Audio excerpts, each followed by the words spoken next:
क्या समाधि के सिवाय परमात्मा का मिलन संभव है? नमस्कार दोस्तों, आपका स्वागत है नए विचार के साथ।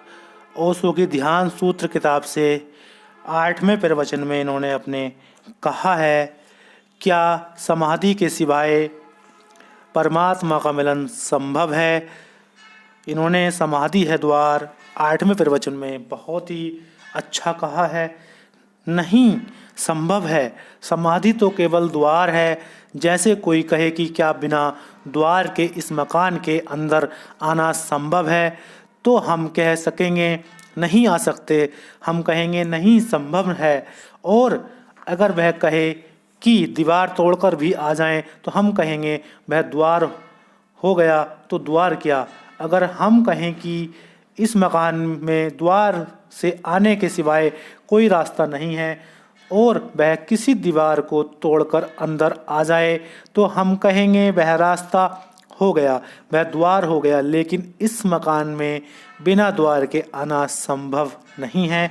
किसी भी भांति आए, द्वार से आएंगे समझदार होंगे तो सीधे चले आएंगे, ना समझ होंगे कहीं दीवार तोड़ेंगे। समाधि के बिना कोई रास्ता नहीं है। समाधि तो द्वार है परमात्मा के प्रति, सत्य के प्रति, और बिना द्वार के मैं नहीं समझता कि कैसे जाएंगे। बिना द्वार के कभी कोई कहीं नहीं गया। इसे स्मरण रखें, ऐसा ना सोचें कि बिना समाधि के भी संभव हो जाएगा। मन हमारा ऐसा होता है कि और भी कोई रास्ता, सस्ता रास्ता खोजने का, यानी मतलब यह है कि ऐसा रास्ता हो जिसमें चलना ना पड़ सके। लेकिन सब रास्तों पर चलना होता है। चलने का मतलब है तब वे रास्ते होते हैं। लेकिन हम चाहते हैं ऐसा द्वार हो जिसमें प्रवेश ही ना करना पड़े और पहुंच जाएं। ऐसा कोई द्वार नहीं होता जिसमें प्रवेश बिना किए आप पहुंच जाएं।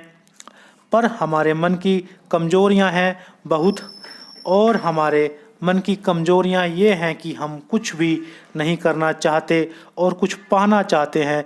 विशेषतः परमात्मा के संबंध में तो हमारी धारणा यह है कि अगर वह बिना किए मिल जाए तो विचारणीय है। बल्कि हो सकता है कि अगर कोई आपको बिना किए भी देने को राजी हो जाए तो भी आप विचार करें कि लेना या नहीं लेना। एक बार ऐसा हुआ, वहाँ श्रीलंका में एक साधु था। वह रोज मोक्ष की ओर, निर्वाण की ओर, समाधि की बातें करता। कुछ लोग उसे वर्षों से सुनते थे। एक आदमी ने एक दिन खड़े होकर पूछा, मैं यह पूछना चाहता हूँ, आपको इतने लोग इतने दिन से सुनते हैं, इनमें से किसका निर्वाण हुआ और किसकी समाधि हुई? उस साधु ने कहा, तुम्हारा विचार है जो आज ही समाधि हो जाए, राजी हो? अगर तुम राजी हो तो आज यह भी मेरा सच है कि तुम्हें समाधि लगवा दूंगा। वह आदमी बोला, आज? उसने कहा, थोड़ा विचार करें, किसी और दिन। आज ही? उसने कहा, थोड़ा विचार करें, मैं फिर आकर आपसे बताऊंगा। और आपसे भी कोई कहे कि मैं आज ही इसी वक्त आपको परमात्मा से मिला सकता हूँ, तो मैं नहीं समझता कि आपका दिल एकदम से कहेगा हाँ। आपका दिल बहुत सोच विचार करने लगेगा। मैं सच आपसे कह रहा हूँ, आपका दिल बहुत सोच विचार करने लगेगा कि मिलना है या नहीं। मुफ्त में भी परमात्मा मिले तो भी हम विचार करेंगे, और कीमत देकर तो लेने में विचार करना बहुत स्वाभाविक है। मन यही होता है कि मुफ्त में मिल जाए।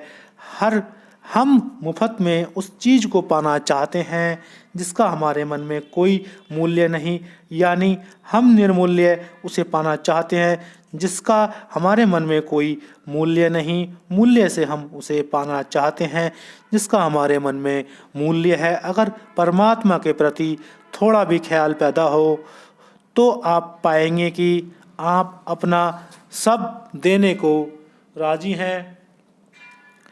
आप अपना सब देने को राजी हैं, और सब देकर भी अगर उसकी एक झलक मिलती है तो लेने को राजी हो जाएंगे। यह जो पूछा है कि समाधि के बिना हो सकता है, नहीं हो सकता। श्रम के बिना नहीं हो सकता, अध्यवसाय के बिना नहीं हो सकता। आपके पूरे संकल्प और साधना के बिना नहीं हो सकता।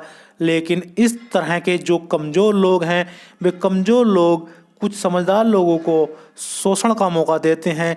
सारी दुनिया में एक तरह का रिलीजियस एक्सप्लॉइटेशन चलता है, एक तरह का धार्मिक शोषण चलता है। चूँकि आप बिना कुछ किए पाना चाहते हैं, इसलिए लोग खड़े हो जाते हैं जो कहते हैं हमारी कृपा से मिल जाएगा, हमें पूजो, हमारे पैर पकड़ो, हमारा नाम स्मरण करो, हम पर श्रद्धा रखो, मिल जाएगा।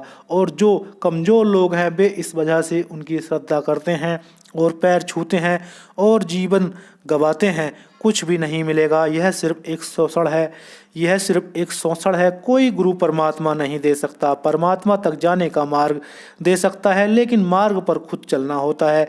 कोई गुरु आपके लिए नहीं चल सकता। इस दुनिया में कोई आदमी किसी दूसरे के लिए चल नहीं सकता, अपने पैर ही चलाते हैं, अपने पैरों पर ही चलना होता है। और अगर कोई कहता है, और ऐसा कहने वाले अनेक हैं जो कहते हैं हम एक ही बात आपसे मांगते हैं, हम पर श्रद्धा करो और शेष सब हम कर देंगे, वे आपका शोषण कर रहे हैं। और आप चूंकि कमज़ोर हैं, आप शोषण का मौका देते हैं। दुनिया में जितने धार्मिक पाखंड चलते हैं उसका कारण पाखंडी कम, आपकी कमज़ोरियां ज़्यादा है। अगर आप कमज़ोर ना हो तो दुनिया में कोई धार्मिक पाखंड खड़ा नहीं होगा, क्योंकि अगर कोई आदमी थोड़ी भी पुरुषार्थवान है, अगर थोड़ा भी उसे अपने जीवन का गौरव और गरिमा है, और कोई उससे कहेगा कि मैं अपनी कृपा से तुमको परमात्मा दिलाए देता हूँ, वह कहेगा क्षमा करें, इससे बड़ा मेरा और क्या अपमान हो सकता है। यानी वह कहेगा क्षमा करें, इससे बड़ा मेरा और क्या अपमान हो सकता है कि परमात्मा में आपकी कृपा से पाऊँ। और जो दूसरे की कृपा से मिलेगा, क्या वह दूसरे की नाराज़गी से छीन नहीं लिया जा सकता है? क्या जो दूसरे की कृपा से मिलेगा वह दूसरे की नाराज़गी से छीना नहीं जा सकता? जो कृपा से मिलता है वह कृपा के हटने से छीन भी सकता है। यह सिर्फ धोखा है।